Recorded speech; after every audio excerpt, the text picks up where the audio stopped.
सोमवार को पड़ने वाली अमावस्या को सोमवती अमावस्या कहते हैं। ये वर्ष में लगभग 1 अथवा 2 ही बार पड़ती है। इस अमावस्या का हिंदू धर्म में विशेष महत्व होता है। विवाहित स्त्रियों द्वारा इस दिन अपने पतियों के दीर्घायु कामना के लिए व्रत का विधान है। इस दिन मौन व्रत रहने से सहस्र गोदान का फल मिलता है। शास्त्रों में इसे अश्वत्थ प्रदक्षिणा व्रत की भी संज्ञा दी गई है। अश्वत्थ यानी पीपल वृक्ष।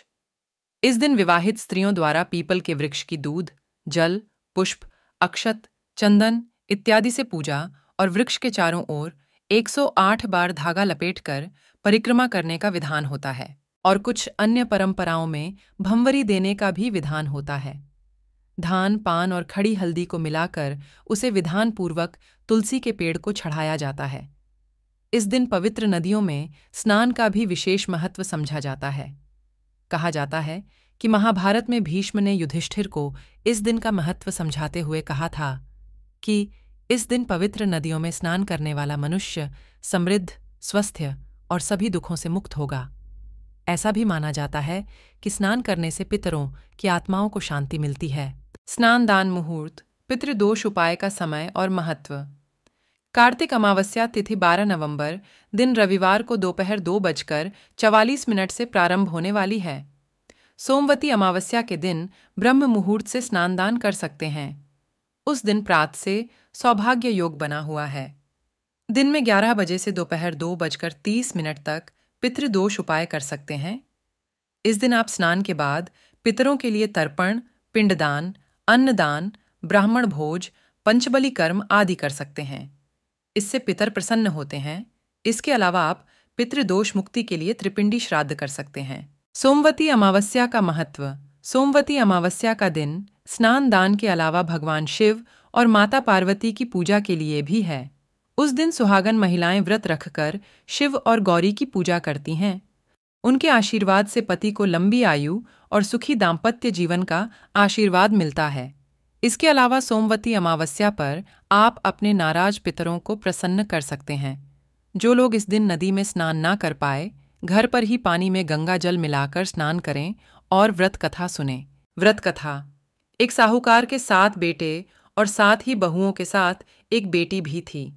साहूकार के घर रोज एक जोगी आता था, जिसे साहूकार की बहू भिक्षा देती थी। उस जोगी को जब साहूकार की बेटी भिक्षा देने आती तो वह उससे भिक्षा नहीं लेता था और कहता कि तेरे भाग्य में सुहाग की जगह दुहाग लिखा है। लड़की को उस जोगी की यह बात बहुत बुरी लगती और एक दिन वह अपनी माँ से रोते रोते जोगी की बात बताती है। सारी बात सुनकर माँ कहती है कि कल जब जोगी आएगा तब मैं सुनती हूँ कि वह क्या कहता है और क्यों कहता है। अगले दिन फिर जोगी आता है तो साहूकारनी छिपकर बैठ जाती है और लड़की को भिक्षा देने भेजती है। जोगी उससे भिक्षा नहीं लेता और फिर वही बात दोहराता है कि तेरे भाग्य में सुहाग की बजाय दुहाग लिखा है। लड़की की माँ बाहर निकलकर आती है और जोगी से कहती है कि एक तो हम तुझे भिक्षा देते हैं और तू हमें गाली देता है। जोगी कहता है कि मैं गाली नहीं दे रहा हूँ, जो बात सच है वही कह रहा हूँ। इसके भाग्य में जो लिखा है मैं वही सच आपको बता रहा हूँ। सारी बातें सुनने पर लड़की की माँ कहती है कि जब तुझे सारी बात पता है तो इससे बचने का उपाय भी पता होगा, वह बता। जोगी कहता है कि 7 समंदर पार एक धोबन रहती है जिसका नाम सोना है। वह सोमवती अमावस्या का व्रत करती है। अगर वह आकर इसे फल दे दे तभी इसका दुहाग टल सकता है, अन्यथा विवाह के समय सर्प काटने से इसके पति की मृत्यु हो जाएगी। सारी बात सुनकर माँ रोने लगी और सोना धोबिन की तलाश में निकल गई। चलते चलते रास्ते में तेज धूप पड़ रही थी, जिससे बचने के लिए वह एक पीपल के वृक्ष के नीचे बैठ गई। उसी वृक्ष पर एक गरुड़ के बच्चे अपने घोंसले में थे।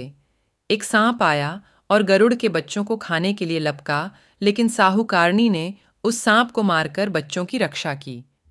कुछ देर बाद गरुड़नी आई और सब जगह खून देखकर साहूकारनी को चोंच से मारने लगी।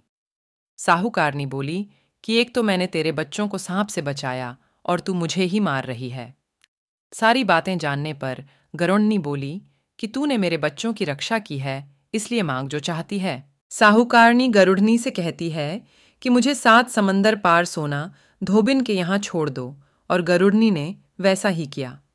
साहूकारनी वहां पहुंच तो गई, लेकिन सोचने लगी कि इसे कैसे मनाऊं। सोना धोबिन की भी 7 बहुएं थीं, लेकिन घर के काम को करने के लिए सदा आपस में ही लड़ती झगड़ती रहती थीं। रात को जब सब सो जाते तो साहूकारनी आती और चुपके से सारा काम कर उजाला होने से पहले चली भी जाती। सारी बहुएं भी आपस में यही सोचतीं कि कौन सी बहू है जो सारा काम कर देती है, लेकिन एक दूसरे से पूछने की हिम्मत किसी की भी नहीं होती। काम करने की बात सोना धोबिन ने भी देखी कि आजकल बहुएं लड़ती भी नहीं है और काम भी सारा हो जाता है। सोना धोबिन ने सारी बहुओं को बुलाया और पूछा कि आजकल तुम लड़ती भी नहीं हो और घर का सारा काम कौन करता है? बहुएं सास से झूठ कहती हैं कि लड़ाई करने से क्या फायदा, इसलिए हम मिलकर काम कर लेती हैं। सोना धोबिन को अपनी बहुओं की बात पर विश्वास नहीं होता और वह रात में जागकर वह स्वयं सच देखना चाहती है कि कौन काम करता है। रात होने पर सोना धोबिन छिपकर बैठ जाती है कि देखूं कौन सी बहू काम करती है। रात हुई तो वह देखती है कि एक औरत चुपके से घर में घुस रही है। वह देखती है कि उसने घर का सारा काम कर दिया है और जाने की तैयारी में है। जैसे ही साहूकारनी जाने लगती है तो सोना धोबिन उसे रोकती है और पूछती है कि तुम कौन हो और क्या चाहती हो? साहूकारनी कहती है कि पहले तुम वचन भरो तब बताऊंगी।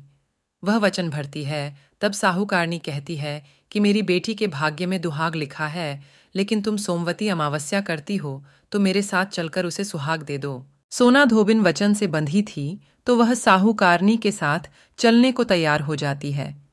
जाते हुए सोना धोबिन अपने बेटों व बहुओं से कहती है कि मैं इस औरत के साथ इसकी बेटी को सुहाग देने जा रही हूं, लेकिन अगर मेरे पीछे से तुम्हारे पिताजी मर जाएं तो उन्हें तेल के कूपे में डालकर रख देना। धोबिन साहूकारनी के घर पहुंच जाती है। साहूकारनी अपनी बेटी का विवाह करती है तो फेरों के समय सोना धोबिन कच्चा करवा, दूध तथा तार लेकर बैठ जाती है। कुछ समय बाद सांप आया और दूल्हे को डसने लगा तो सोना धोबिन ने करवा आगे कर तार से सांप को बांध दिया और सांप मर गया। अब सोना धोबिन ने लड़की को सुहाग दिया और कहा कि जितनी अमावस्याएं मैंने की हैं उन सभी का फल साहूकार की इस लड़की को मिलेगा। अब आगे जो अमावस्याएं मैं करूंगी उनका फल मेरे पति व बेटों को मिलेगा। सभी लोग सोमवती अमावस्या की जय जयकार करने लगे। सोना धोबिन अपने घर वापस जाने को तैयार हुई तो साहूकारनी ने कहा कि तुमने मेरे जमाई को जीवनदान दिया है, इसलिए तुम जो चाहो मांग लो। सोना धोबिन बोली कि मुझे कुछ नहीं चाहिए और वह चली गई। रास्ते में चलते हुए फिर से सोमवती अमावस्या आ गई। उसने पीपल के पेड़ के नीचे बैठकर कहानी कही, व्रत रखा और पीपल के पेड़ की 108 बार परिक्रमा की। पीपल के पेड़ की पूजा के बाद वह घर जाती है तो देखती है कि उसका पति मरा पड़ा है। अब रास्ते में जो सोमवती अमावस्या उसने की थी उसका फल अपने पति को दे दिया, जिसके प्रभाव से वह पुण्य जीवित हो गया। सब कहने लगे कि तूने ऐसा क्या किया जो तेरा पति जिंदा हो गया? वह कहती है कि मैंने तो ऐसा कुछ नहीं किया है, बस रास्ते में सोमवती अमावस्या आ गई थी जिसका मैंने व्रत किया, कहानी कही और पीपल के वृक्ष की 108 बार परिक्रमा की। अब सारी नगरी में ढिंढोरा पिटवा दिया गया कि हर कोई सोमवती अमावस्या करेगा, पूजा करेगा, व्रत रखेगा, कहानी कहेगा और पीपल के वृक्ष की को 108 बार परिक्रमा करेगा। हे सोमवती अमावस्या, जैसा आपने साहूकार की बेटी का सुहाग दिया वैसे ही सबका देना।